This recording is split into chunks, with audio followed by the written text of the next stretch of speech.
tælling, så er vi nede på bagbordskontrollen. 1, 2, 3.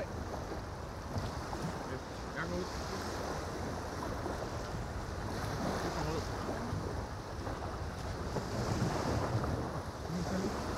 Ja.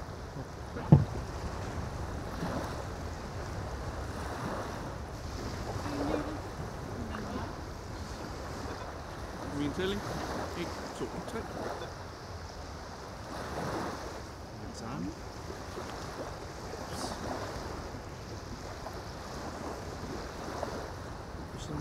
Ja.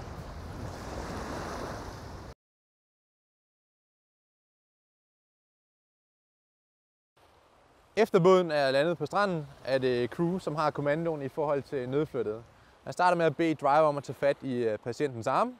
Tager du hendes arme? Ja.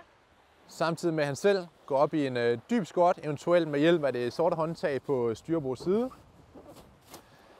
Han tager fat med brandmandsgreb på patienten og sørger for, at der er frie luftveje.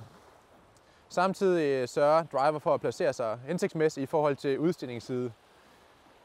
Inden flytoverpunktionen foretages, så er begge livredder for at spænde godt op i kåren og sørge for, at det er med ret ryg, og det er ben, der laver arbejdet, og på crews nedtælling. 3, 2, 1. Løft. Herefter låser driver patientens ben, og crew kan stige ud af båden. Jeg går ud.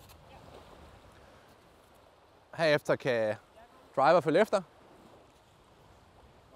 og de knæler begge to ned på siden af båden. Igen, vigtigt, at der er fri luftveje, og under flytte skal crew sørge for, at patienten er så højt op på brystkassen som overhovedet muligt. Igen, inden løftet foretages, opspænding af kåre, og det er ben, der gør arbejde med ret ryg på crews tælling. 3, 2, 1. Løft. På vej op ad stranden kan driver ligesom styre 2 meter. crew i forhold til placeringen af mediet. Skal jeg dreje? Og herfra er det igen crew, som har tælling i forhold til nedsætning af patienten. Arme. Jeg tager armen.